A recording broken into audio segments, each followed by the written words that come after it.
I'd like to welcome Linda to Dominate Your Day. Linda, welcome. We're so glad to have you here today. Thanks, Dana. I appreciate you having me on. Looking forward to our conversation. Yeah, so Linda, you're a financial educator. What does that mean, and how did you get into this space of talking to people about money? Yeah. Yeah, so financial educator means that I teach people about money. And how is that different from being a financial advisor? Well, I'm no longer, because I was a financial advisor and planner, and I'm no longer helping people in that way, advising them with their investments, but I'm teaching people how to manage their money and how to do their own financial plans. So I'm teaching rather than advising. That's the difference. And gosh, my story about how I got into financial services is kind of a Mhm. long one. I'll try to make it short, but Yeah, the go for the it. main thing was is I was in a career pivot midlife, and I was looking for a career in nonprofits because I wanted to help people and I wanted to have a big impact.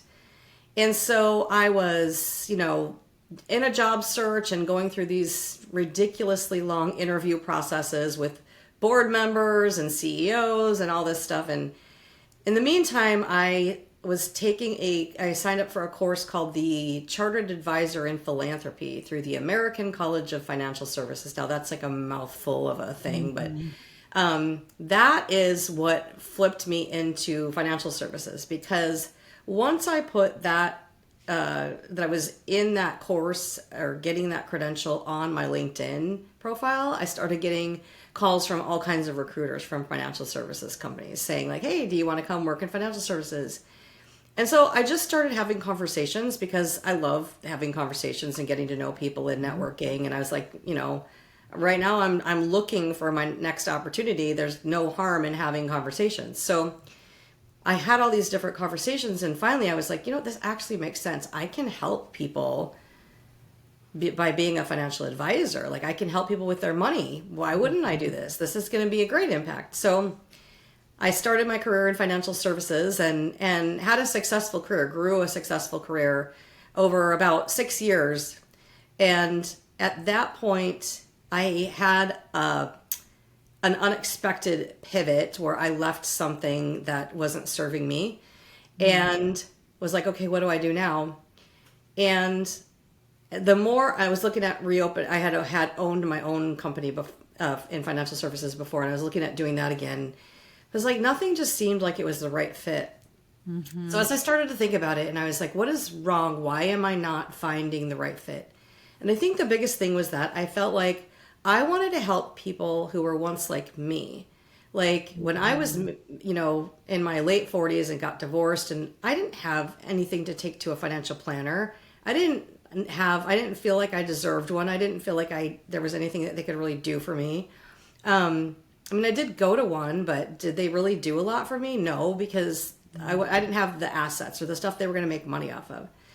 So I was like, how am I going to help the people who I once was, right? And so Mhm. this is my answer. My answer is educating and speaking, and this way I can actually have that bigger impact, the impact that I was looking for before, even though I'm not a not-for-profit, right? I Right. still need to make a living, but I really want to help people, especially women, get ahead in their finances and make a safe place for them to show up authentically in all their messiness, like personal and financial, and feel like they have a voice that is a friend that's helping them along.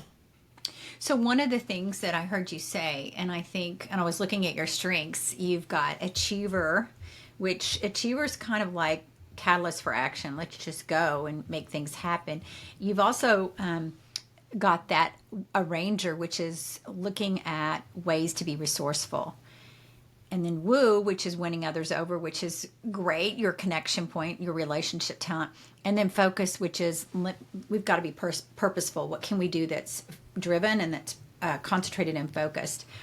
But then your strategic's looking at the big picture and picking the patterns. So how did you find this pattern for education, financial education? What was it that was when you felt this over here wasn't right? You kind of had done that for 6 years. You needed to close down that chapter and you felt like education was something. How did that happen? So it happened because I need to back up a little bit. So during one part of my financial services career, I had my own financial company, financial planning company, and I also had a money mindset course.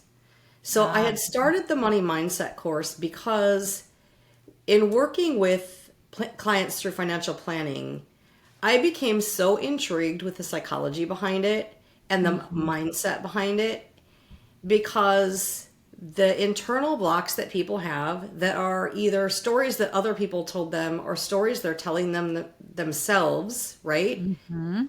Were really just very interesting to say the least. It's like you're telling someone what they should do, but they're not doing it. And for what reason? For the reason that they have an internal block. Really, that's the only reason. And so I started thinking about that more. And then I thought about like my own journey with finances as I, you know, grew up and aged and evolved into finally being a financial advisor. It's like, wow, I had so much to learn just about my mindset around money alone, as far as like knowing my worth. And so all those things are just so intriguing to me, which is why I started the money mindset course. And that's how I decided, you know what, I'm going to build these courses for people to do their own learn about finances and do their own financial plans and own their own financial, journey. But I'm going to weave in all the real life stuff, all the things that, go along with it. Because we're told all the time, like, this is what you should be doing. This is how you should be doing it. But the reality is like, you know what? Real life doesn't work that way. Mhm. I can try all I want, but life is just going to keep hitting me in the face. And Right. and so I want to have that safe space where people are like, okay, this hit me in the face, and what do I do now? And just really a place for people to show up and you know and talk about money safely. So you were a teen, it says you were a teen mom. So you had to go back to college and build all this after you raised your child. Is that right? And then figure it all out. I mean, you didn't like life wasn't probably easy for you when you were younger. Yeah. So I did. I had her at 16, had my daughter at 16, and then I Wow. got married at 22, and then I was married for 23 years. So then I was married over half my life. So there was a portion of time where I was a single teen mom, and then there was another portion of my life where I had just been married for over half my life. At this point I had three kids, two still at home. The daughter had grown up and moved out, but two still at home. And I had been married for over half my life, and I was like, what do I do now? How do I rebuild this? Hmm. And and that's actually, after that is where my real journey began, because Hmm. I got this job that I thought was going to be my dream job, and it was horrible. It was toxic, and I wasn't making enough money to even survive, and I didn't feel like I really had that glamorous of a lifestyle. I was just trying to keep my kids in the same school they wanted to be in, and take care of things. So I took some big leaps, and I did. I quit my job and I went back to school in my late 40s. So I didn't get my bachelor's Good for degree until you. then. I Yeah. actually never Wow. thought that getting a degree was going to be an option for me. Like, I was just never in the cards. Like, that was never going to happen. Wow. But I made it happen. And then I actually Good went for and got my you. master's degree in financial services after I started the new career path. So yeah, did a lot It, of rebuilding. what I hear from your story is I hear a lot of your achiever, but I also hear a lot of never giving up. Well, this was something you never thought you could do and you did it, and then all of a sudden, wow, and I could go back and get my master's now too. It's like you opened up that file, you created that file of I can do this now, let me go get more education. And I see here in your bio that you love to grow. I mean, you love to learn and constantly leveling up. What do you think that is in your internal strengths that keeps you just keep wanting to learn? What do you I think think that that's is? the achiever. It's partially the Mm-hmm. achiever, right? That where I'm just like, I just want to keep doing things. But Mm-hmm. at this point, it's not being an achiever to the sense that I need to keep adding letters after my name. Like, I do have letters after my Right. name, but I don't feel like I need to keep doing that. My achievements now are like mindset and internal achievements. Like, how can I be a Mm-hmm. better person? How can I help others better? And just really change my thinking and better my life. Those are my achievements. I mean, I'm still working towards other stuff too, but really that's my Mm-hmm. focus now. So I hear you talking about a lot in your story about the real life, that you can tell people to do stuff, but they've got real life going on, and you had real life going on with all kinds of challenges that you overcame. What was it that was the catalyst when you started thinking about confidence and thinking about mindset and thinking about women? What was it that drove you to pull all that together? Was it something you wish you had for yourself? Was it something that somebody helped you with? How did you figure this out? Because I think there is this mindset always, right? Either a fixed or a growth mindset, or scarcity or abundance. So where did you transfer your thinking on this and this mindset work, and how did that happen? Yeah, so I think that the main thing is that I went to the triggering event was I went to a mastermind of one of John Maxwell's books, and I I had never been in that sort of an environment before, right?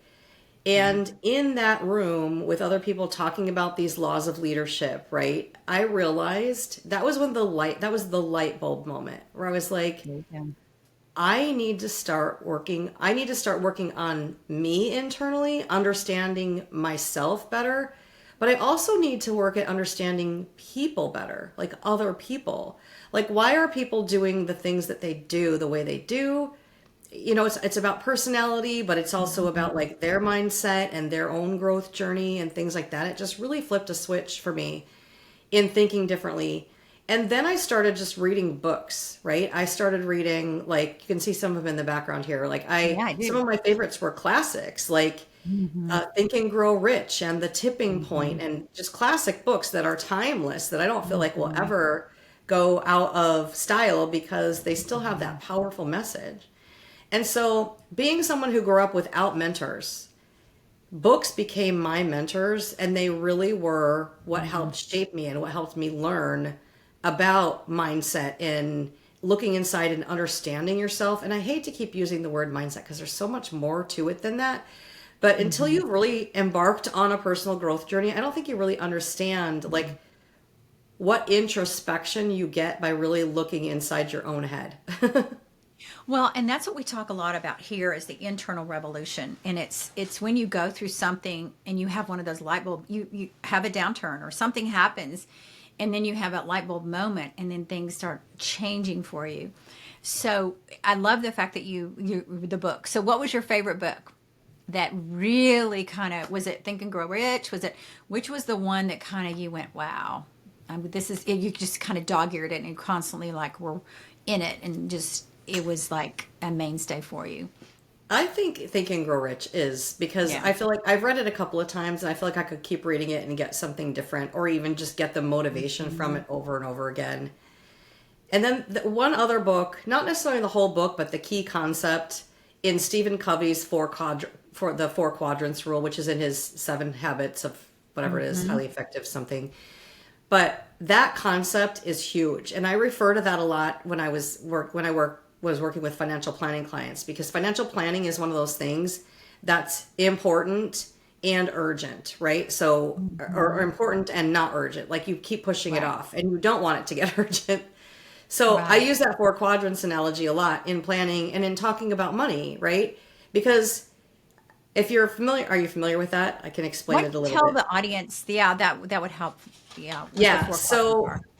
he takes the terms what's important and what's urgent and what's not important and what's not Right. urgent, and he puts it into blocks so that things Mhm. are either not urgent and not important. That's like scrolling Mhm. through social media, right? That's like Mhm. this is not urgent and not important, but I'm doing it Right. anyway. It's like mind numbing.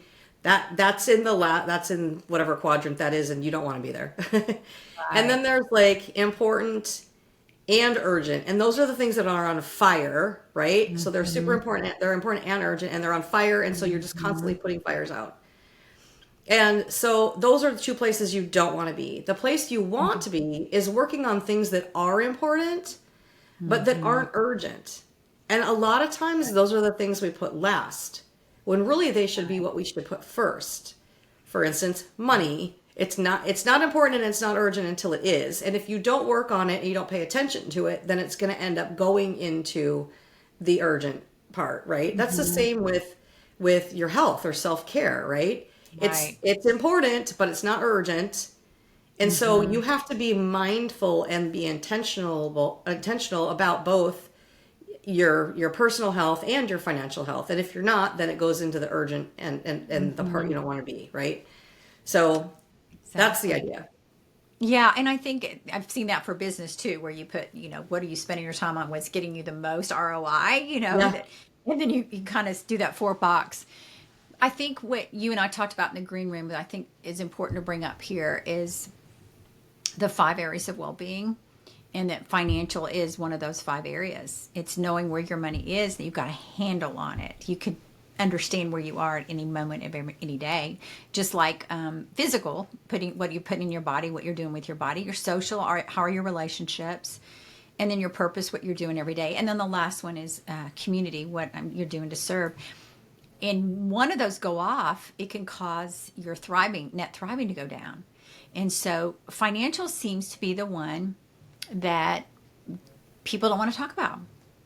Yeah. And you've kind of put a fun face on it with your me money. So tell us about that. Yeah, so me money is a way to Excuse put me. yourself as a line item on your budget, because when you work with people on their finances, the first thing you do is you talk about cash flow, and it's basically budgeting. What's going in, what's coming out, right? And so you go through this whole process of like listing all the expenses and everything. And I mean, you might put some things on there like this is what we spend going out to eat, or this is what we do going on vacation, but there's never really an item that is for you that says like this is Dana's money, right? This is what Dana gets to spend on Dana. And so that's where me money comes in. And you put yourself on there as a line item so that you either can reel yourself in if you're a spender, right? If you can reel yourself in, but it's not restrictive because it gives you intention around what you're spending your money on. And then if you're a saver and you're not likely to spend money on yourself, then it allows you that permission to spend money. And there's five different money personalities. So saver, spender, avoider, risk taker, and security seeker. And all of them, like putting intention to this bucket of money for yourself, it helps all of those money personalities. So the story behind this, the way this all came about, is because it's because I put my husband on a budget. This is how it started. So like I'm the one who handles the finances, so I know what's going on. I'm the one who knows the cash flow, what's coming in and what's going out. And I was like, okay, I'm putting you on a budget. Like you're going to get this much money and this is what you can spend. And if you want to save up for a trip with the guys, then you got to save that money to get the trip for the guys. You can't just go buy and spend whatever you want. Like you got to live within this. So we talked about a number and we came up with a number, and he's like, great. So I'm getting an allowance now, And I'm like, yep, you're getting an allowance. He's like, well, what about you? Are you giving yourself an allowance? And I said, yeah, I'm going to give myself the same amount as you. We live in this, regardless of who makes more money or who does what. We live in the same household. We have the same lifestyle. It's evening out the playing field. I mean, this is the way I think about it with couples, right? Even out the playing field. You both get to spend the same amount of money on yourselves. What you do together is maybe a separate bucket, but just for you only. So we did this, and then I asked him like a couple of months later, I'm like, are you okay with this? Like, how are you feeling? He's like, no, it's fine. And I'm like, well, tell me more about it. And he's like, well, I don't feel like, I asked him, do you feel restricted? He said, I don't feel restricted. He said, I'm just making better choices. And I'm like, oh, give me an example. And he's like, I saw this golf shirt that I wanted. And he was like, I already have like a million golf shirts in my closet. And he's like, I really want the golf shirt, but do I really want the golf shirt? He's like, I'd rather save that money and put it towards a golf trip that I really want, that I don't currently have, rather than another shirt where I already have a bunch of shirts. So he's like, so I'm just making better choices. I'm like, that makes total sense. So, and then for me, what happened was I was the one who was always like, oh, I can't afford to go on a girl's trip. I can't spend that for myself. I can't justify that for myself. So for instance, I use an example of one of the big purchases that I bought like for the first time was this face regimen. It was like this, I went on this wine walk with some friends, a downtown area, and we were going in and out of these little shops. And there was a place that did facials, and they were giving out these little sample packets of facial stuff. So I picked up all these sample packets, and I'm using them. I'm like, oh my God, these are amazing. Like, I love these. Like, my face feels great. And like, I could never afford to spend that. Well, I finally was like, I have my me money now. I'm going to go buy it. And I went and I bought the whole thing. Bought the whole thing. And I never in a million years would have done that. I remember in my 20s putting some face serum on my Christmas list every year, and my mother-in-law at the time would buy that for me. And she'd always be like, this just seems like such a weird thing to be buying you. But the real truth of it is that I could not justify spending that money on myself. You know, and so for how long did I live under that premise that I couldn't justify spending money on myself for things that I really wanted? I would only allow somebody else to spend that on me. And now with the me money, like I have permission to spend this. Like I'm just doing it. Like this is, I don't have to answer to anyone, not even myself. So it was huge. And then I started telling other people about it, and we started implementing it. And that's where it was just like mind blowing. Like everybody is like, wow, this is really just flipping everything around, because it's just, it's not restrictive. It's like, what do I value? And is this worthy of my money? Like it just makes it like a whole different story when you're deciding what to spend your money on. So did you create the 6 areas of the me money that you were talking about, or was that already created? The money personalities? No, I didn't create those. Those are out there. Yeah. I'm sure there's a lot of different versions of them. I have my version of them. I'm not sure who created the original or where it came from, but yeah, I mean, when you think about it, you can see the different money personalities in people all the time. Oh, yeah. And I think for me, when I went through my journey, it was going back in my childhood. And my dad was always scarcity mindset. So I inherited that from him. So it's like, oh, we can't do this. So then having that mindset, getting a really good financial planner, getting a good, different mindset of abundance, I think is what had helped me. But it's really, like you're saying, I love your concept of just me money. Okay, this is just mine. And that's where I can focus on that. So how long has it been since you developed that concept, and how is it working right now as you're teaching and speaking and doing online classes with it? Do you have any favorite stories to share? So the name Me Money is pretty new, because I didn't have a name for it before. I was just calling it put yourself on your budget, right? I would just be like, put a line item for you. So I just coined the term Me Money recently, but it's been around for a couple years. I've been implementing this or telling people about this. So, and then what was the next part of your question? I'm sorry. And then since you've started implementing with other people outside of your family, any other stories or things that shared as people took it into their lives, their real life? So for instance, in my money mindset course that I had before that I'm revamping now, there was a woman who talking about like the family stories, right? So she talked about how when she was younger, her mom would take her clothes shopping like basically once a year, right before school started, and that was the only time she would get to go shopping. Her mom, on the other hand, was always dressed to the nines and always buying new clothes and always doing new stuff. So now this woman who was actually in her late 60s, came to the money mindset course, and she's like still working on it. Like there's no, you always start where you are. It doesn't matter where you are, and everybody has a mindset. But I'm talking to her about her money story growing up, and like what her first experiences with money were, and we're having this conversation about this, and she realizes just like, oh my gosh, I have been putting everybody before me. She's like, it's like I've lived my whole life thinking I'm not worthy of spending my money on, but I can spend it on everybody else. And it kind of clicked. And so when I said like, okay, this is your assignment. You're going to give yourself a certain amount of money that you're allowed to spend on yourself, where you don't even have to answer to yourself. If you want something and that money is there, it's already set aside for you, you buy it. But you got to remember, if you say yes to this thing now, that you might be saying no to something later. And that's where the values comes in, right? It's like, how much do I really value this? And so, yeah, it was really a good exercise for her, because then she had kind of the same thing I had, where I was like, I couldn't justify spending that money on myself. Hers was a little bit different than mine, but kind of the same idea, right? So let's talk about that. And the mindset piece is huge, but there's also some confidence that for women in managing finance, and the whole thing about I don't want to manage this. I've seen this even with women entrepreneurs, very successful women.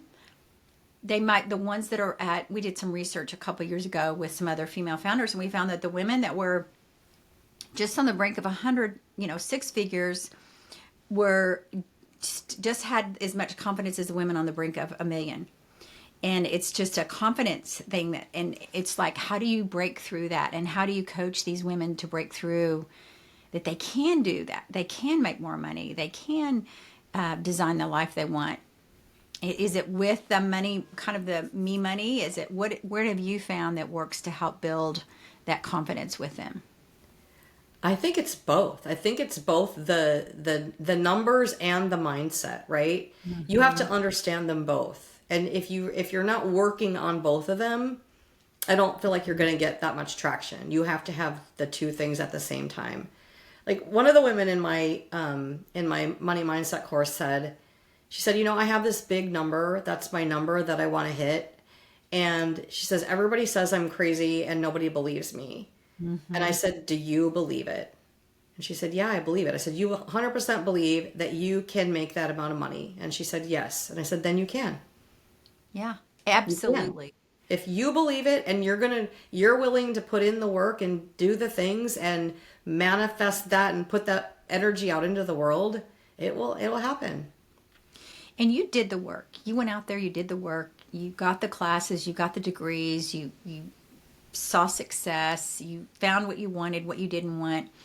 Why don't you think that people do the hard work to really get a hand on their money and to grow their mindset? What do you think is keeping them from doing that? I think with women especially, that it's just not ever been a part of the conversation ever. They didn't grow up talking about money. It was always something maybe that was hidden or just not appropriate to talk about. It was just not part of the culture to talk about money. Sometimes there's money trauma involved, or where parents fought about money, or maybe a spouse was abusive with money or things like that. That's a whole nother level. Mm-hmm. But I think that the main thing is that there needs to be a safe place to talk about it, and someone who understands that you're just starting from wherever you are, and that there's no reason to be ashamed that you don't know about money. I can't tell you how many people come in to see a financial advisor and say, "Oh my gosh, I'm so embarrassed by what I have or what I don't have, or how I did this or how I did that," and they're just embarrassed about it because they feel like everything that they've done is wrong, or that they haven't done enough. It's like, that's exactly why we're here. It's like saying, I'm not going to go to the gym until I've lost weight and I'm in shape. I'm not going to start exercising until I'm in shape. No, we expect you to be messy. That's why you're coming in. We want you to be messy. Mm-hmm. I mean, it's great when you're not too, but I mean, that's the idea. And so giving the education is allowing people to start cleaning up on their own and feeling more confident on their own.